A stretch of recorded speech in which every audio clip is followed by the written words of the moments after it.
Well, thank you very much for joining us again tonight for another wonderful show that we have lined up for you.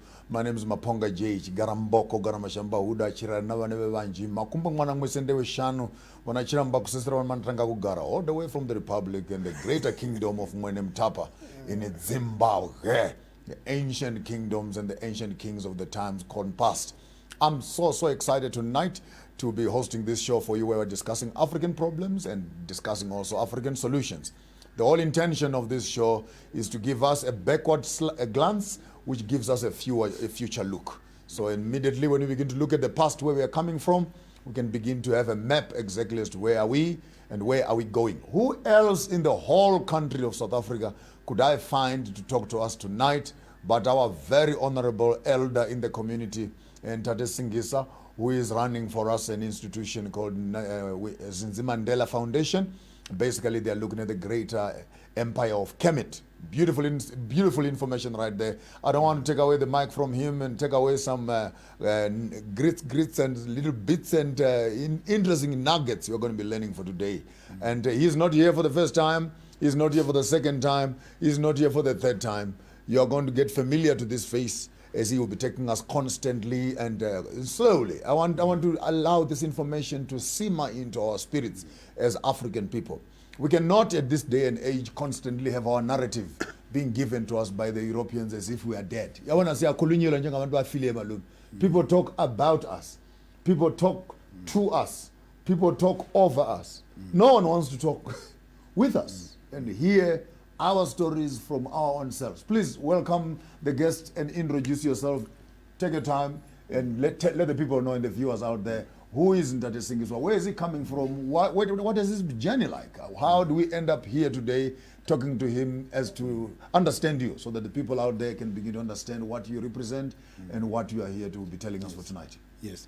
Thokozani Mkhulu Nsingiza, the CEO of the Zinzi Mandela Foundation, also the co-founder of the Great Empire of Kemet.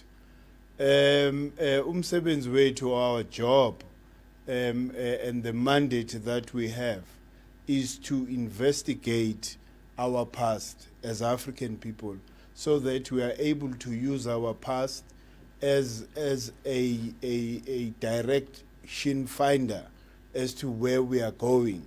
Because you'll find that, the information that we've been fed, especially by the West, overlooks a lot of, the truth about, African people. And African people are very great. We at, the ZMF, Zinzi Mandela Foundation, we took it upon ourselves to try and, in whatever little way, reconnect Africans to their glorious past, so that people, reestablish that African identity. Because what we've noticed is that a lot of people have moved away from their true identity, and especially the more they get educated in these Western institutions, that's the more, they move away from their being. You get so many professors, you get so many doctors that have been fashioned by these Western institutions, but the results, their input in as far as saving Africa is concerned is very minimal. African intelligentsia.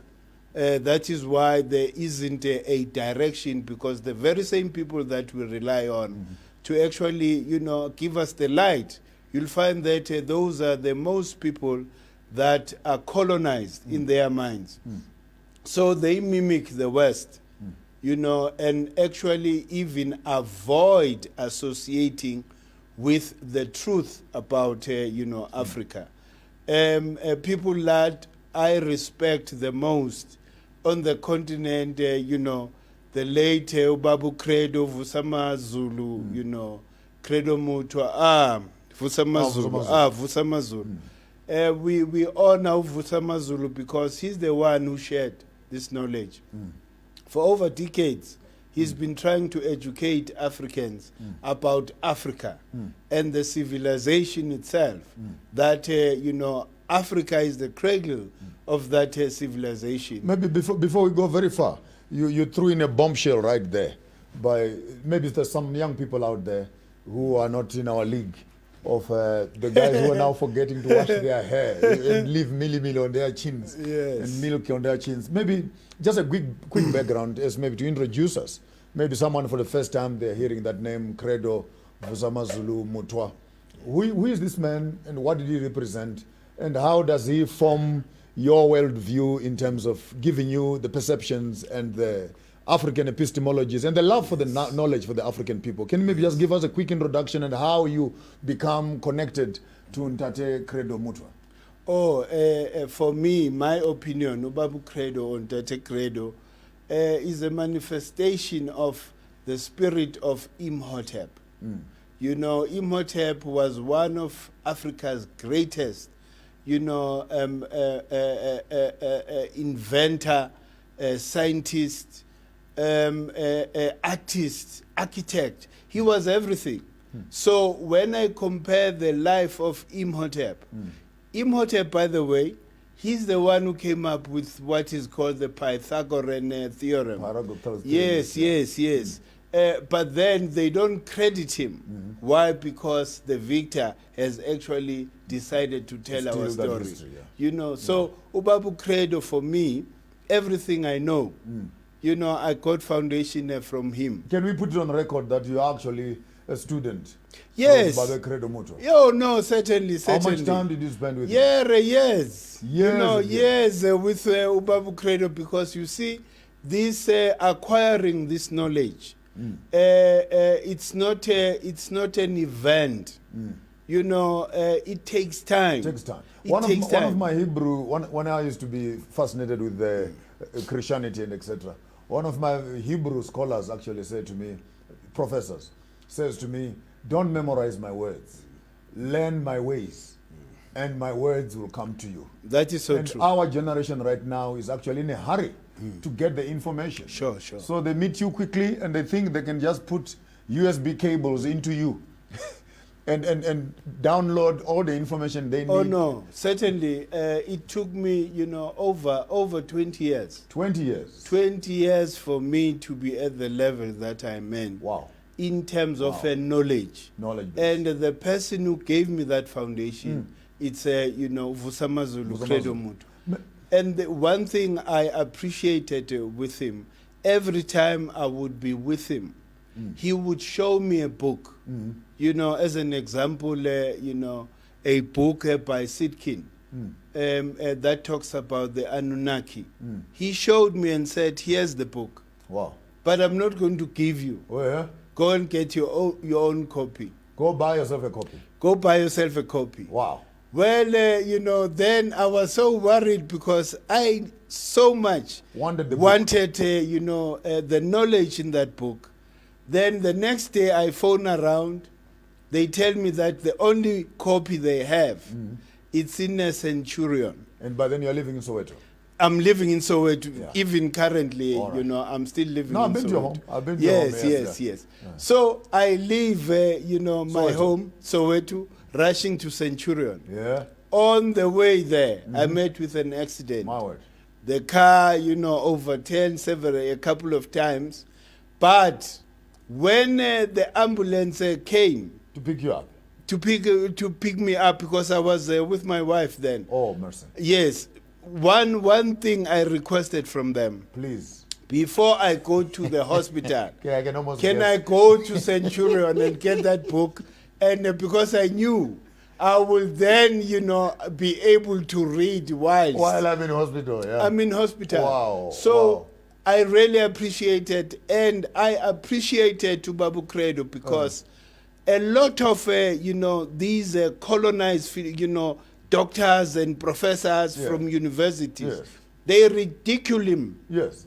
For several, years. Several years, yeah. Calling him all sorts of names. And Ubabu Credo, all he was doing was to share you know, the scientific knowledge, you know, about the continent, who we are, what is our background, what we used to be, you know, before colonizers came here. He even spoke about, you know, Inzalo Yelang. Wow. Wow. Where he was initiated. That one, I think it will need a full. It might need its own. Sure. But we can openly say, over and above the Kemetic and the other civilizations that are in Africa, we actually have much older and much more ancient historical sites, which are scattered within the southern hemisphere. And for historical purposes of colonialism, these sites and the knowledge system that they contain has not been shared with the world. Before we go very far, actually, I would love maybe for you to share with us maybe one or two fond memories that you could have shared with Ndate Credo Mutwa, you know, for Samazulu. Maybe just one warm moment of close contact. You know, it's gone. It's just passed away. This year, when COVID struck South Africa, within a week or two of that COVID story, it was sad enough to hear that the tree had fallen. And before he passed on, I was privileged also in my own escapades when I was doing my research on Going Places in the Spirit, a book that I wrote, that I actually took a drive, 500 kilometers from Johannesburg. And I spent a day or two with him at his house, learning and listening and etc. Some warm moments. Let me just throw the mic to you. I think you know, one of the moments that I value the most, you know, it's when he is sharing, but he is sharing. He's very patient, you know, with you, taking you step by step. He's the one who gave me the foundation that says, we are spirit before we are flesh. Wow. It is the spirit that has created this fleshy nook. So that is Ubabu Credo. Wow. Saying that, you know, the spirit is the most important thing, because even when I look at you, it is my eyes are an instrument for the spirit that dwells within me.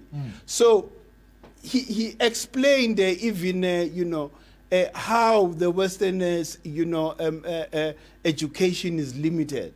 Because he said, he used to call me Nkosana. He would say Nkosana. You know that the Western civilization or the Western education is very limited. I said, why, Baba? He would say, no, because the Westerners, they concentrate more on everything that has manifested. Right? You know, they're not interested in learning about the source of that manifestation, what principles were involved. As an example, you see a physical apple, right? But all Kokobet were not interested in the apple itself, but they were interested in the principle, you know, that created that apple. Wow. So that is a comprehensive education for us to understand even the principles that are involved in every creation, in, you know, on this earth. Ladies and gentlemen, we are not in a hurry for this conversation to end. The advantage you have on this particular show that we are running is that I'm a qualified academician from the theological space in terms of Christian theology. Sure. He is a qualified Kemetic scholar in traditional, and in one room you are able to actually have the interaction of ideas without animosity and without anger. And what the Ndate Nsingiza is saying, that we are spirit first before we become physical. Sure. Then the Christians want to hold their chair quickly and say, no. You are now tampering with the issue of demons. I want just to put that little verse so that I am aware many of our audience out there are from the Christian perspective. And just for us slowly as we're having this conversation, it is to bring this knowledge system together, because you are all aware, yes, you are all aware that Kemetic knowledge is actually much more older than the Hebraic Torah teaching. Sure. With that in mind, therefore, if you read your Bibles in the book of Jeremiah, it says, I knew you before you were born, before you were even in your mother's womb. I molded you. Yes. I crafted you. Yes. And then I placed you in your mother's womb. Then Christians look at this verse and you are in a hurry to say, I understand what God is talking about. But if you look at it very carefully, the Bible does not undermine the fact that the spiritual communication actually precedes the physical manifestation. And even when you say in the beginning God created the heavens and the earth, you have a creative being prior to the manifestation of the physical. And I think because of the Eurocentric perception of how we look at things, this has been distorted. Sure. Hold the thought right there. We'll be able to take a small little break here, and we are going to continue the conversation on top of the program when we come back. I just want Babe Nsingiza to take us back, maybe in a nice little nutshell. Prepare your mind, tell us, what have we lost as Africans? When you look at, today I came looking like a real Italian Jewish man dressed up in a jacket and a tie. You know why I do this? Because I can. Yes. I can do that. Yes. I can do this. You can't do what I can do. Just after the break, we'll be right back. Sure. Don't go away. Sure.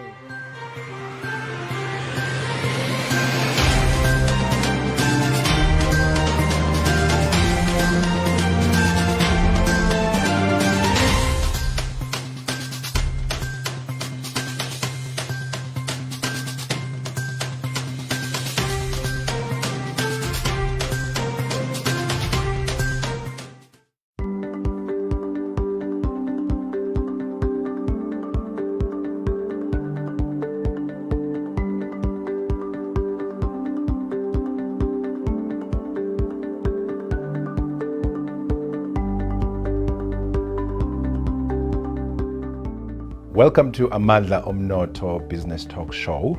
It was a legacy left by the apartheid government. Yeah. It's very important that for business people, whether they are especially SMMEs, in doing business with developing countries. The measurements, on the other hand, that have been introduced to deal with COVID-19 have harmed our economy beyond what I think has even been measured. The giants like China realizing that the US and Europe are losing the grip in the world economy, and Africa was a playground. Many of black people's small businesses in particular are not even registered. Any country that has ever been reliant on IMF has never been able to come out. Africa is indebted to Asia and Europe.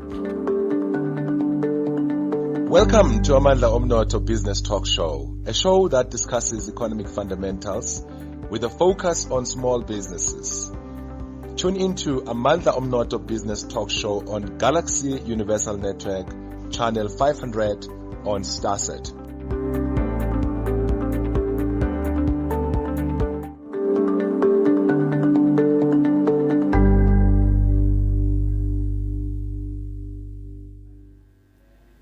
Wow, welcome one, welcome all back to your show here, African Problems, discussing African solutions.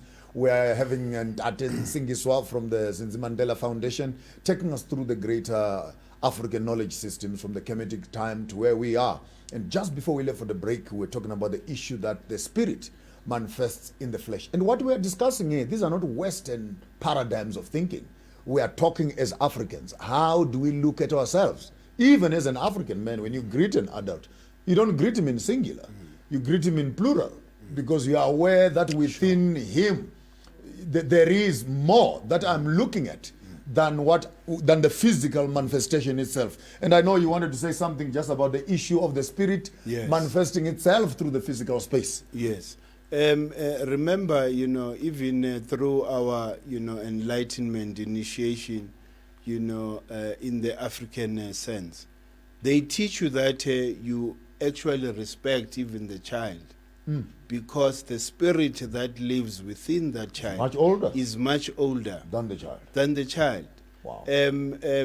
Where then it comes the issue of the genetic memory, where you know that something, you know it, but you don't know how you know that you know it. But you know that you know. Yes, certainly. Then there's what is called, Westerners call the conscious mind and the subconscious mind. Remember, the conscious mind is linked to that web or internet of spirits. Wow. Then the conscious mind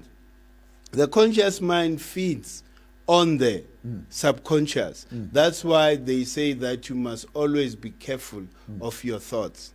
If you feed your subconscious mind all the time negative things, you are then pulling those energy. negative energies. And towards what you. you are saying, Mkhulu, is very critical, because many of our viewers out there, they think that by becoming Christian, it changes your DNA.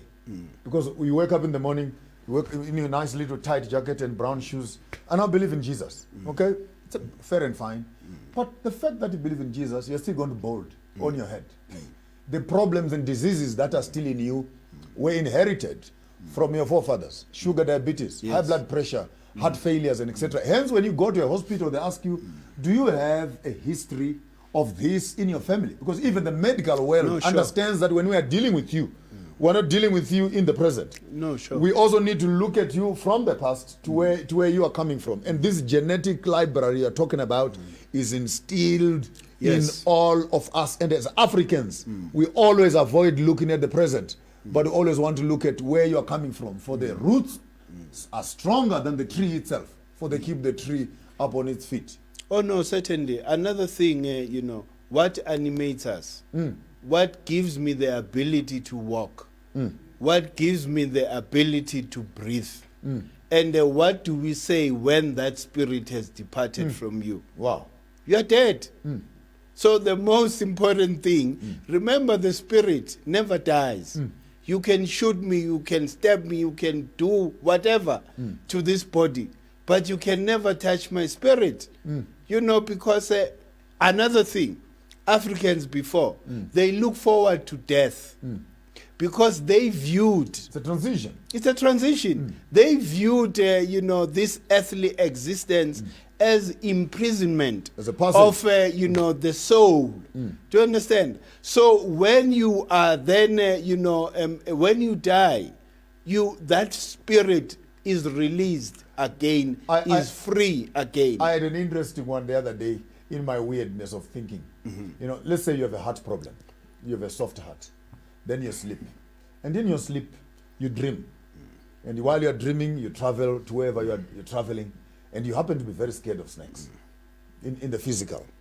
But while you're dreaming, you are in the spiritual world. And boom, while you are dreaming there, these bunch of snakes come to you. Of course, you know, there's a relationship between what's happening in the subconscious and what's happening in the conscious. Sure. And while you're dreaming of these snakes, your heartbeat on the physical side begins to palpitate. But you are where you are. Let's say, just for example, a snake bites you there, and your heart overbeats on the physical side, and you die physically. The question is, where did you die? In the spirit. And at the end of the day, you are physically quiet here. Yes. But you are active where you are. No, so at the end of the day, what is death? It No, becomes certainly. an absence of the spirit from the body.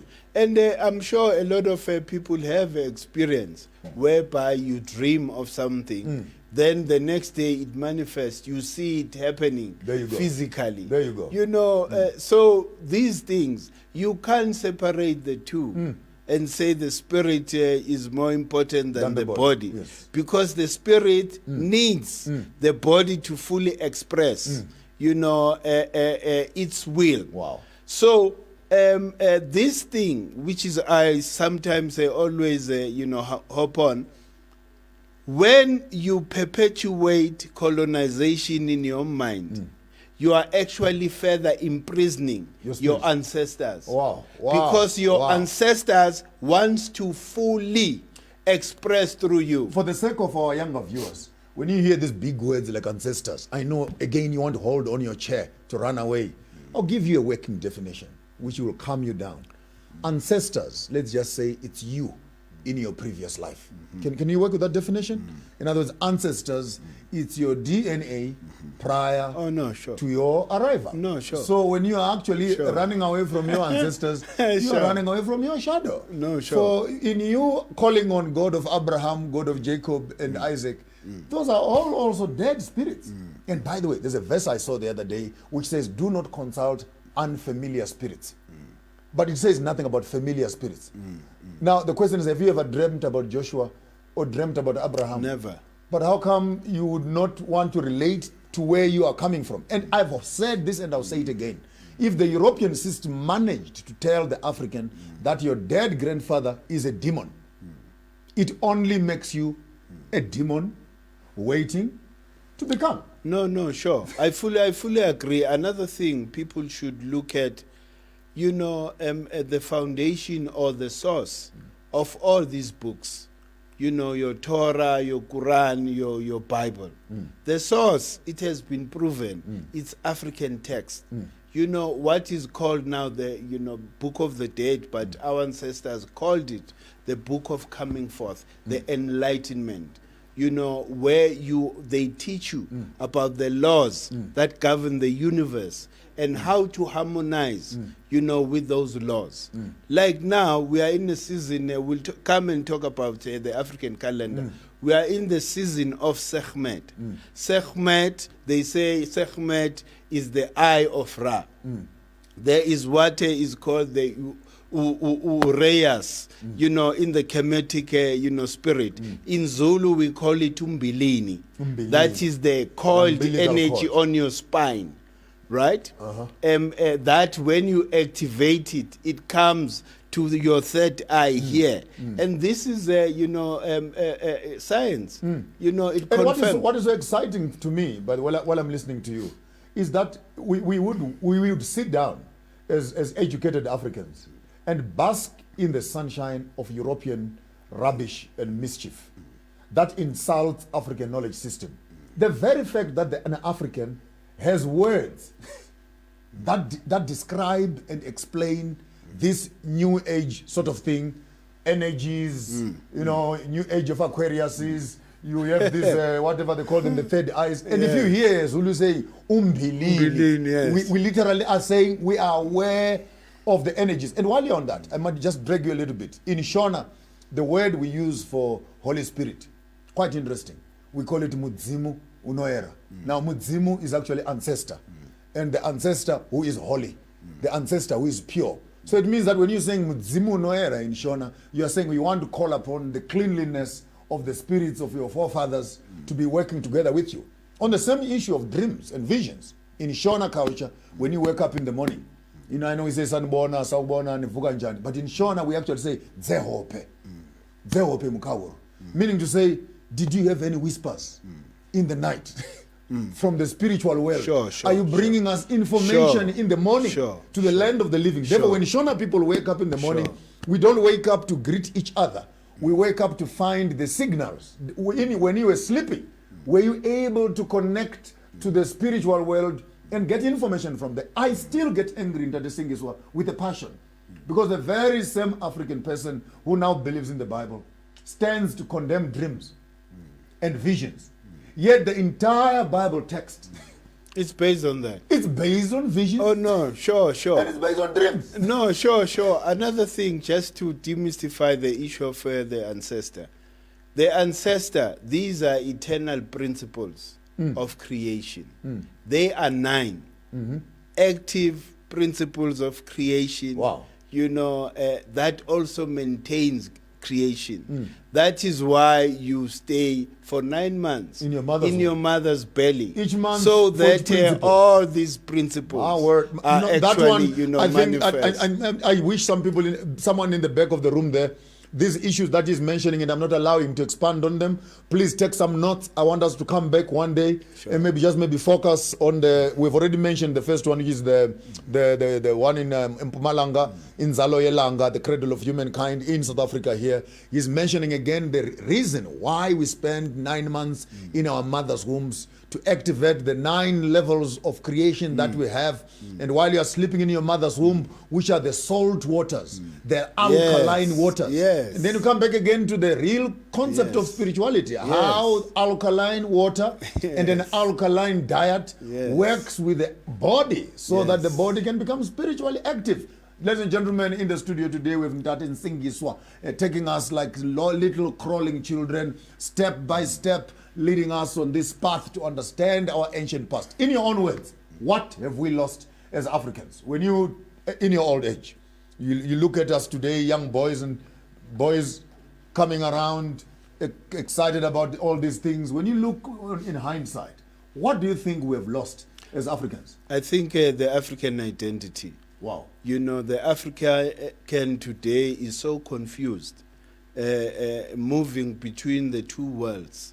You know, they are not able to take a position, you know, and make African identity and African culture as the culture of choice. Why? Because currently the Western culture pays the bill. Okay. And, you know, as long as we don't have a strong economic muscle, we will continue to be slaves, to be following Westerners in our own continent. So what I always preach is that the first thing that we need to do is to build a strong economic arm, you know, for African people, starting here, you know, in South Africa.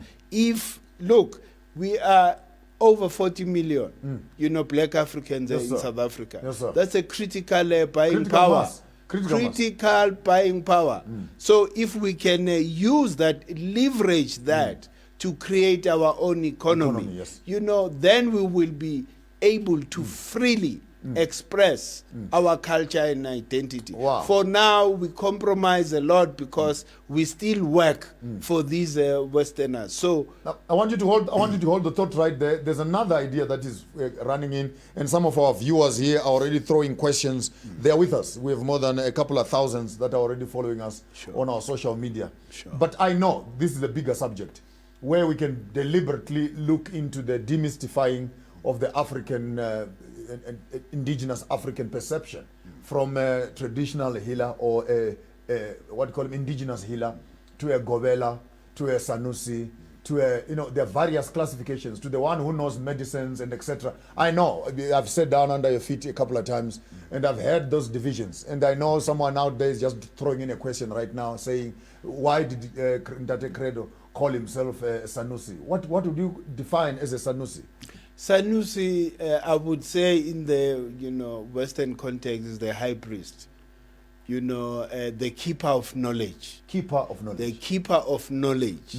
The one that the ancestors whispered in the ears and revealed certain secrets about, you know, us as African people. So for me, Ubabu Credo, it's that symbol. You know, the keeper of knowledge, because yes, he possessed ancient knowledge. Ubab Credo know all the ancient sites, not only in South Africa, whole world, all over the world. I mean, some of you might not know. Open up your minds and open up your hearts. Google around, go to some internet, there's some YouTube, find out some of the stories that are written there. Big scientists, David Icke, for example, has actually come to South Africa here to do huge documentaries about, unfortunately as Africans, again, it is a shame that the only time we celebrate you is at your funeral. That's when we write urologies the size of a mountain. That's where we celebrate in terms of putting up a big stone and etc. But imagine, at the sunset of his life, that's the only time the government of South Africa, 25 years later, could put a window and a door at the house at which he was staying. Yet we had this library of information that is looking at us. Don't go away. We'll be right back after the short break here. Let us go to the shops and get some bills paid. We are sitting in studio today with Ndate Singiswa, who is running the Zinzi Mandela Foundation, taking us through some ancient knowledge systems. Where are we coming from? Where are we? And where are we going? And when we come back on top of the program, I want to push him towards the direction, what have we lost as Africans? He has already mentioned one, which is identity. I want to hear him, I want to pinch him a little bit in the light of coronavirus, in terms of our herbs, and pinch you a little bit in terms of our calendars here and there, and pinch you in terms of our economy, and etc. The Africa that we used to be, to the Africa that we are now. What have we lost? Maybe you think that colonization was a benefit until you understand the glory of the ancient times. Your host, Maponga J. Don't go away. We'll be right back.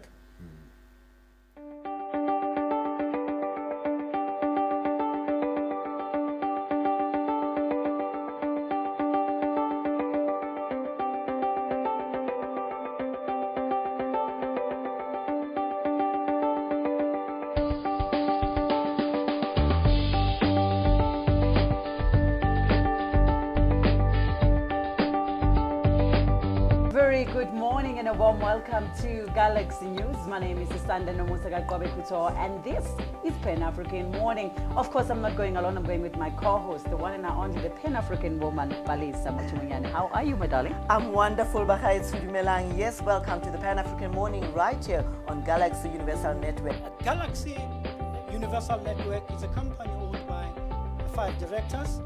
As I have said, the CEO is led by our able woman, and we are black-owned company.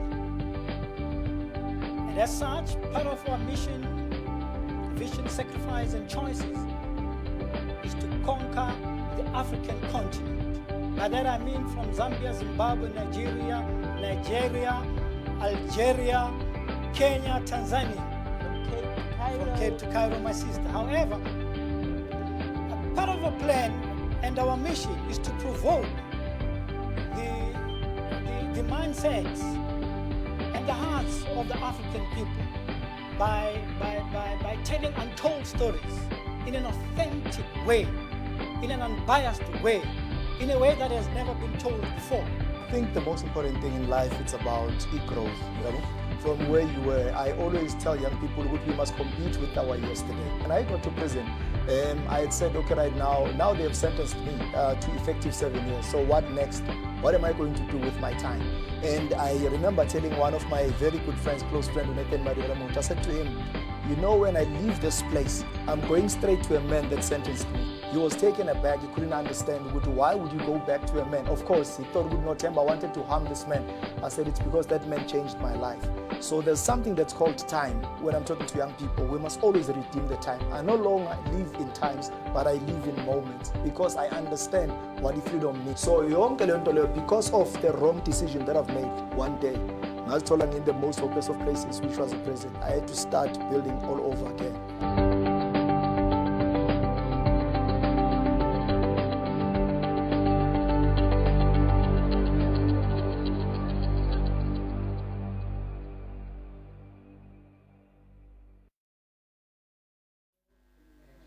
Welcome back.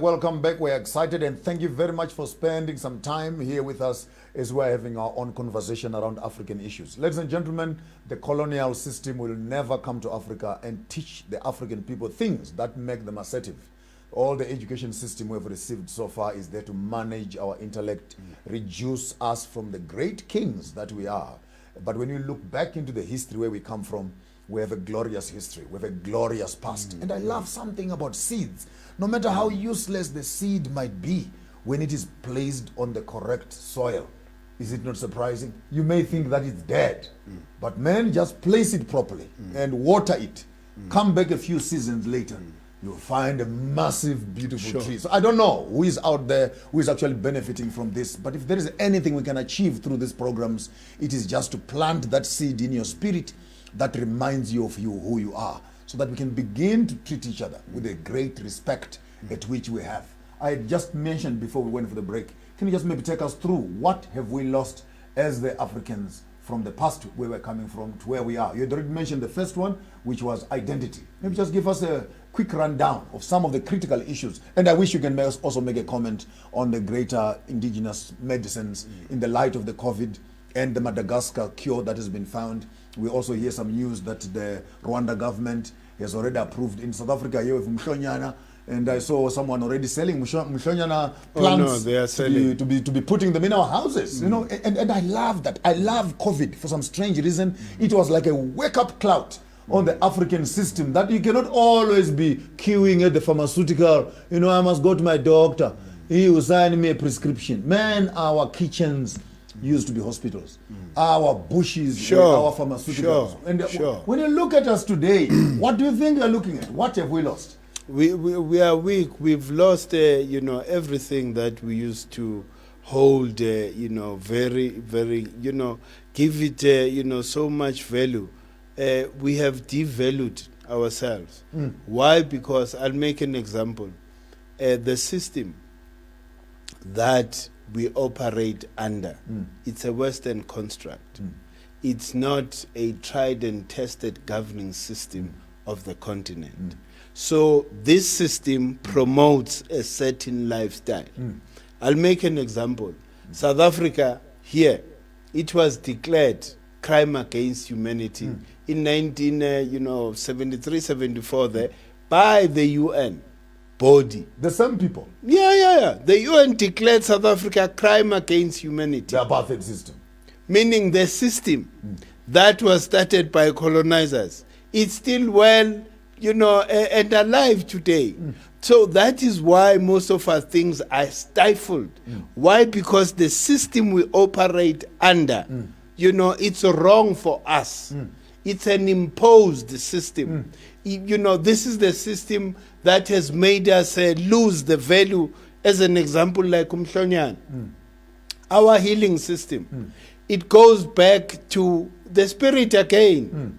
There were months and seasons within the African calendar that we knew that certain energies were prevalent to heal the bones, to heal the lungs, to heal the headache, to heal whatever. So everything was aligned with nature in our own system. So when we abandon that, we abandon the core of our being, because we then follow blindly everything that came with this structure that is a crime against African people, because it's not only South Africa, all over the continent.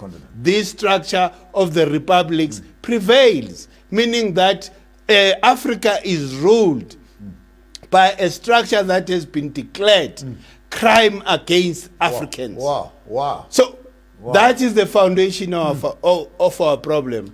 The emphasis we are receiving now is that we actually, by messing up our indigenous ways of living, our indigenous ways of health, healing, which I like also, you mentioned, and you are intimating that the healing of the body was not just a physical healing. The healing, and when you get to a traditional or an indigenous person who is supposed to give you some healing, you say you have a headache. They're not going to be giving you medication for the headache. They're going to try and find out from you, how did you sleep last night? Sure. Where is your mother? Sure. And you're saying, what is my mother to do with the headache? Because they want to establish the energies, the spiritual connectivity, which leads to the headache. Maybe the headache is a siren from another thing. Then the healing symptom. And yet the colonial system of healing, you go there with the headache, they give you an aspirin, which just stops the signal. Suppress. So it's almost like you have a headache, the house is on fire, and the signal is on. Guess what you do? You go and switch off the signal. Does that extinguish the fire? No. And hence, you find that the healing of the European is not holistic. Yes. Because it is symptomatic. Yes. And does not deal with the root cause. The root cause. Yes. And impande. Yes. In Shona, we call it midzi. Yes. Those are the roots. And in Shona, again, when you talk about midzi, it talks of roots, but midzi are actually the sources. And the word midzi, that's where the word midzimu comes from. And the word midzimu, literally broken, means midzi, meaning inside these roots. Right. So when you trace your roots, you are tracing midzimu. You are walking back into your roots. And in these roots, in terms of your ancestral lineages, in terms of the vegetation that we have, inside these roots, do we find healing? Do we find actual restoration of the human body? So we've mentioned, number one, that the African has lost his dignity and his self-respect and his self-worth. Number two, we have lost our medicine and our healing holistic methods. Number three, we have lost our governance system because we're being run by a foreign system on an African platform. Maybe to give the younger viewer out there an appreciation. How does an African political leader assume power to lead Africans when his psychology and thinking is actually fully embedded in a colonial system? What does an African leader become when he manages African politics using European systems? I can say it's like a blind leading the blind. Why? Because where are you taking your people? In the first instance, if you don't believe and you also join in the choir that calls the principles, the spirits that are responsible, that are a cause for any manifestation mambo jumbo. There you've lost it. You know, because another thing, most of our leaders, they concentrated in their research and history, they concentrated more on the political history of the continent instead of focusing also on the pre-colonial history of the continent, because that is where most of our solutions would actually come from. This is where they would know that civilization started here in the south. Maybe just as a teaser, I know we'll come back to this one another day. Just as a teaser, just give us a quick overview of the African prehistoric civilization. The whole, maybe just take us through from Cape to Cairo. Yes. As an eagle. Yes. Nsingiza. Yes. As a bird flying above the greater African continent. Yes. Introduce your grandchildren to the glory of the African kingdoms in their vast array. And when we look at it, what can we learn in our present generation? Africa was ruled by various kingdoms on the continent. And, you know, their foundation was the spirit. Like the king.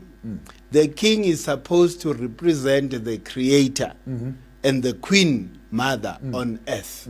You know, Iskojo is supposed to represent Iskojo is a palace. For yes, some a of you palace. might not know Zulu. It's supposed to represent that.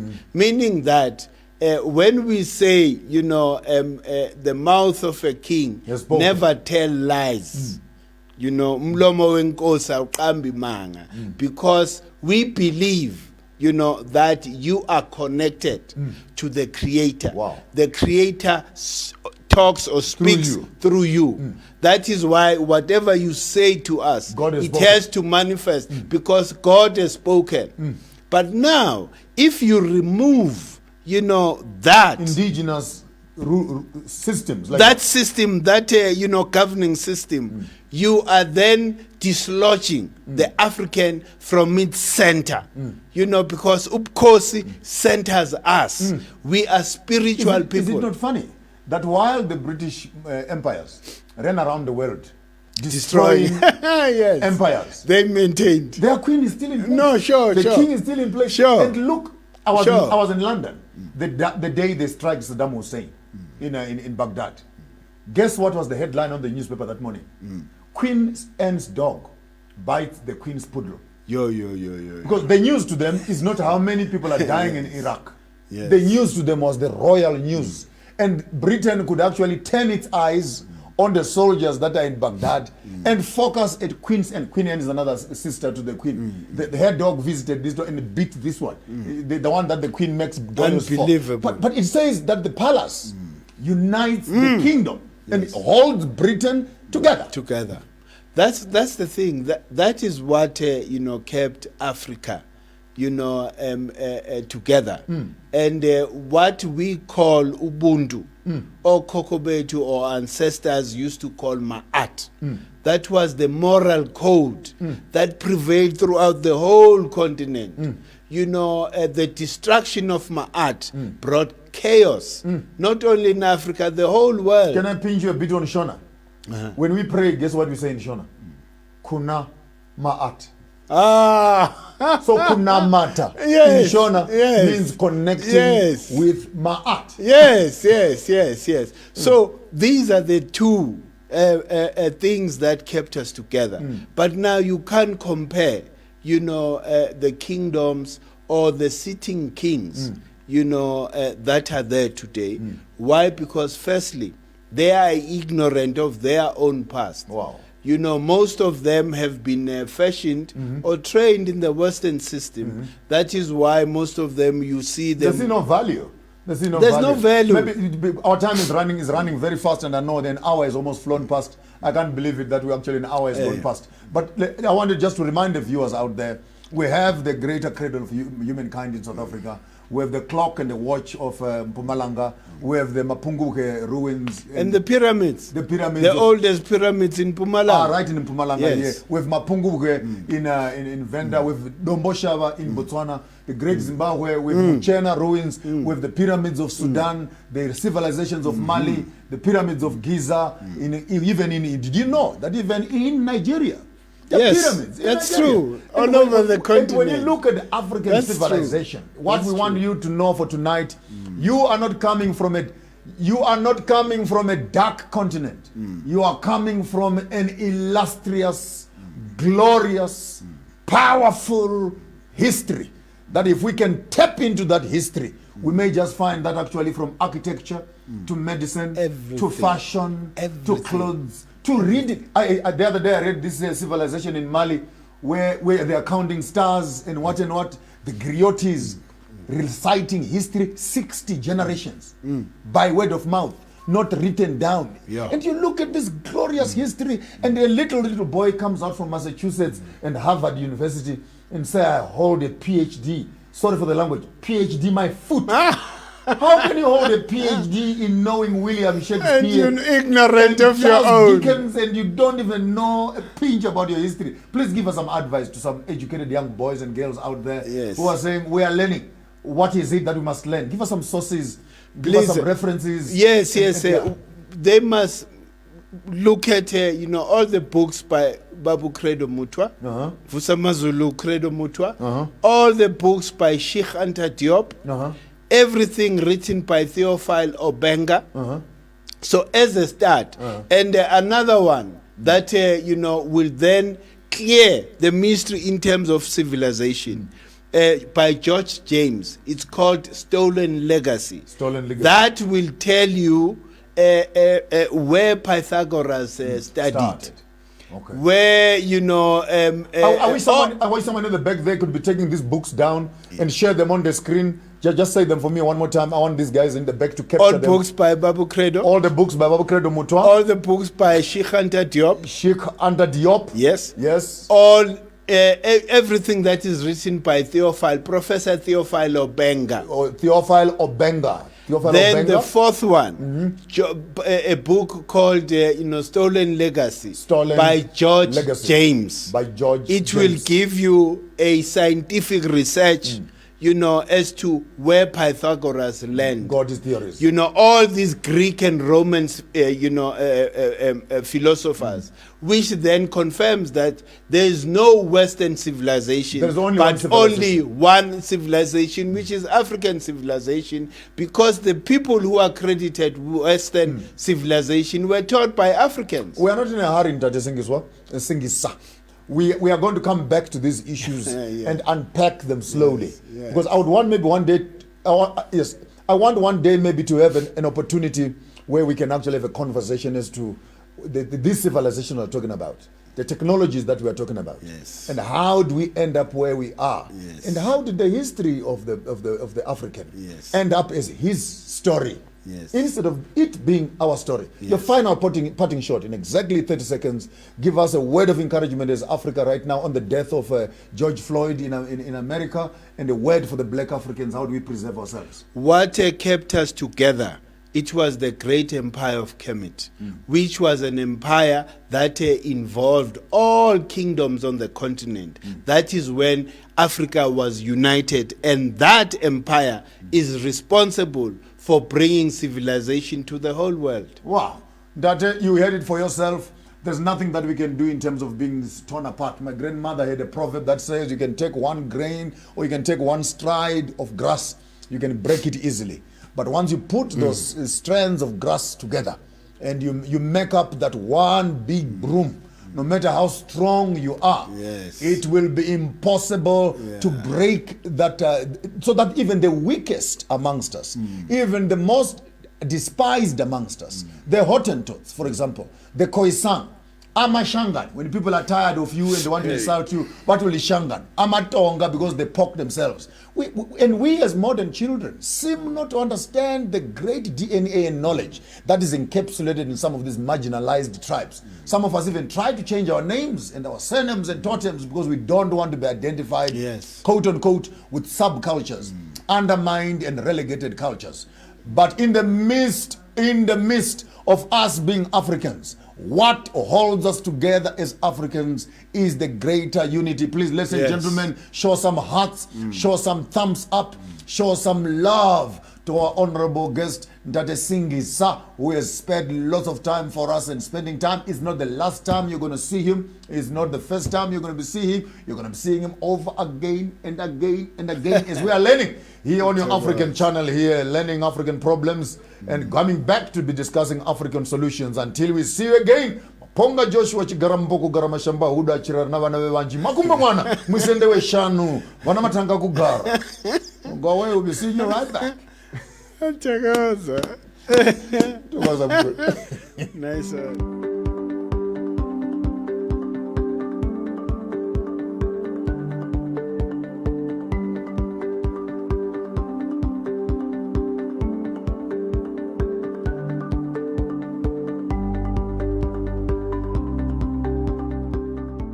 Welcome to Amandla Omnoto Business Talk Show. It was a legacy left by the apartheid government. Yeah. It's very important that for business people, whether they are especially SMMEs, in doing business with developing countries. The measurements, on the other hand, that have been introduced to deal with COVID-19 have harmed our economy beyond what I think has even been measured. The giants like China realizing that the US and Europe are losing the grip in the world economy, and Africa was a playground. Many of black people's small businesses in particular are not even registered.